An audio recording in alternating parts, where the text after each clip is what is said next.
We just got 4 slides to go through, and then we're going to do the back of the sheet we had started last class.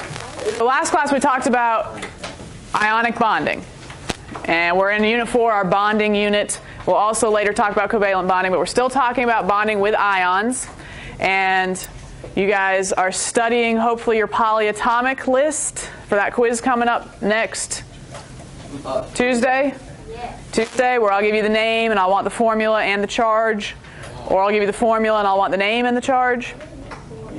But anyway, when we were dealing with ionic bonding, we, of course, can name the molecules we've created, name the bonds.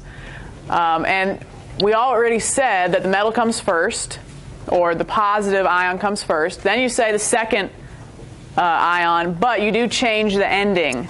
And you kind of chop off the end, and you add "-ide". And that is really our indicator that we're talking about an ionic bond. So we chop off the end, we change the ending to "-ide". And that's about it. There's nothing sort of indicating any numbers.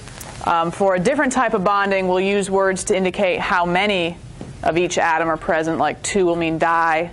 But there's only one way for these ionic bonds to work out anyway, so theoretically you would know what that is. Anyway, NaCl would be named what?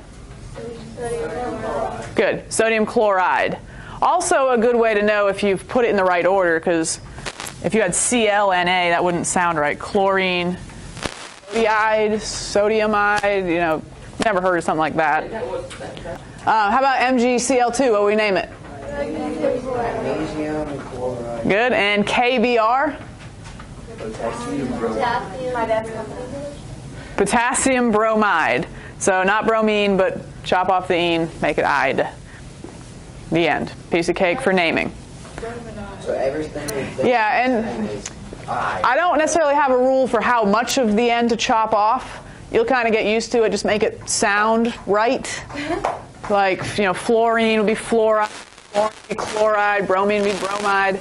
Iodine is actually iodide. Yep. Oxygen?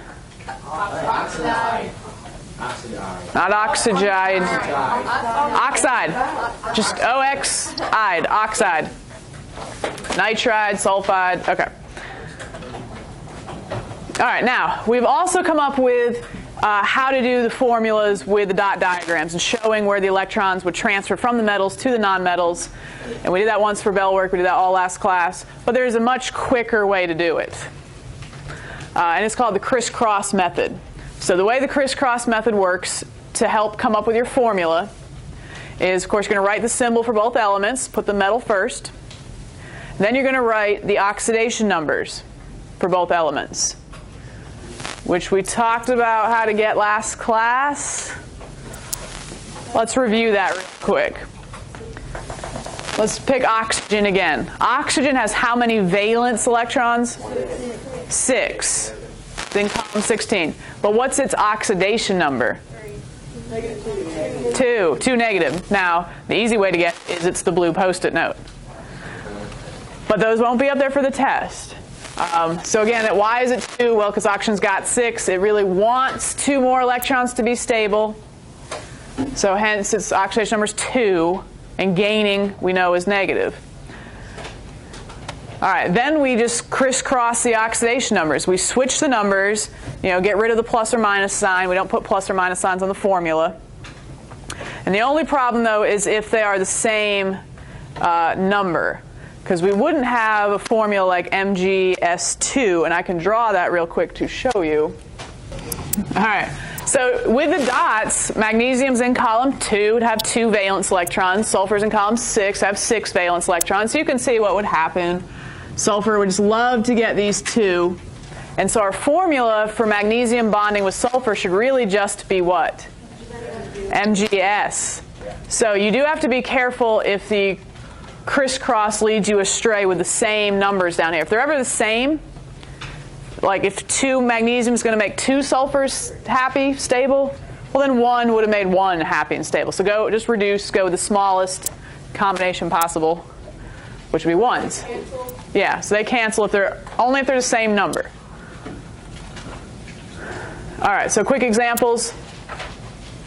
Calcium fluoride. Well, the nice thing when you name is that it's already in order. So I'm going to write a Ca and an F. And then I don't want to write valence electrons. I want to write oxidation numbers. So what is calcium's oxidation number? 2 plus. What is fluorine's oxidation number? 1 minus. We're looking at the post-it notes. Crisscross. Simply swap the numbers and drop them. Switch the 2 and the 1 and drop them down. So my answer is Ca1, but do I need to write 1s? Ca2. And then F2.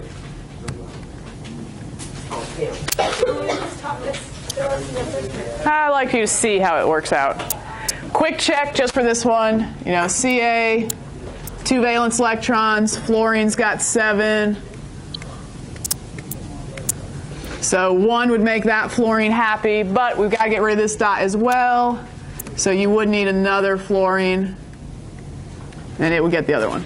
So you can tell with the dots, but the dots are kind of tedious, especially if you remember those last 2 examples on the sheet from yesterday.